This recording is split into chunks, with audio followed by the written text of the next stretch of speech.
ஒரு குட்டி விளாக் பார்க்கலாமா? எங்க அறக்க பறக்க ரெடி ஆயிட்டு இருக்கேன்னு தானே பாக்குறீங்க. குமுதம் ஈவென்ட்காக நான் மதுரை போகிறதுக்கு தாங்க ரெடி ஆயிட்டு இருக்கேன். ஈவென்ட் என்னவோ சண்டே தாங்க, பட் மதுரை போனோம்ல சனிக்கிழமை 3 மணிக்கே கிளம்பிட்டோம். காருக்கு வெயிட் பண்ணி எனக்கே தூக்கம் வந்துருச்சுங்க. அதுக்கப்புறம் சுமார் ஒரு 2 மணி நேரம் கழிச்சு காரு வந்தாச்சு. அதுக்கப்புறம் என்னங்க ஏழுமலை வாசா வெங்கடரமணா கோவிந்தா கோவிந்தான்னு பாட்டை போட்டு கிளம்பியாச்சு.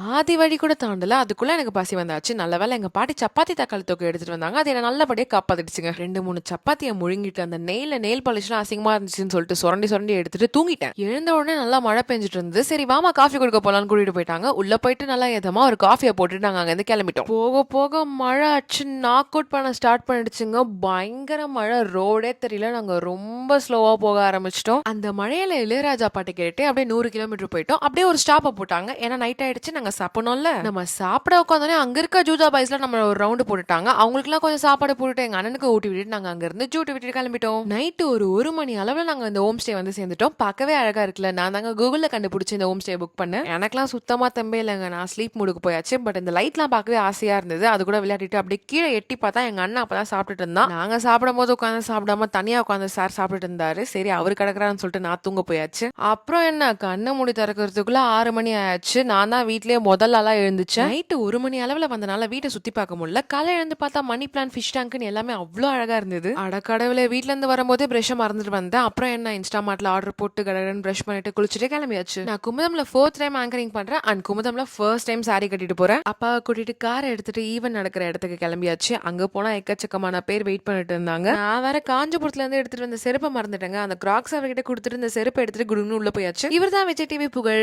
ஆனந்த் பாண்டி. நானே இவரை சேர்ந்து தான் எனக்கு குமுதம் ஈவெண்ட் ஹோஸ்ட் பண்ண போறோம். பாட்டு, டான்ஸ், கேம்ஸ் எல்லாமே போட்டு பட்டைய கிளப்பியாச்சு. சுமார் ஒரு 6 மணி அளவுல ஈவெண்ட்டை சக்சஸ்ஃபுல்லா முடிச்சிட்டோம். முடிச்சோடனே ஒரு குட்டி வடை பிரேக்கை முடிச்சுட்டு அப்புறம் எங்க அம்மா அப்பா எனக்காக பன்லாம் வாங்கிட்டு வந்தாங்க. அது எல்லாத்தையும் சாப்பிட்டு முடிச்சுட்டு பயங்கர டயர்டா ஹோம் ஸ்டே கிளம்பி போயாச்சு. சுமார் 7 மணி நேரம் ஆங்கரிங்க்கு அப்புறம் நல்லா ஃப்ரெஷ் ஆயிட்டு ஹோம் ஸ்டேக்கு ஒரு பாய சொல்லிட்டு நாங்க கிளம்பிட்டோம். மதுரை வந்துட்டு பரோட்டா கறி தோசை எல்லாம் சாப்பிட்டு போகலன்னா எப்படி?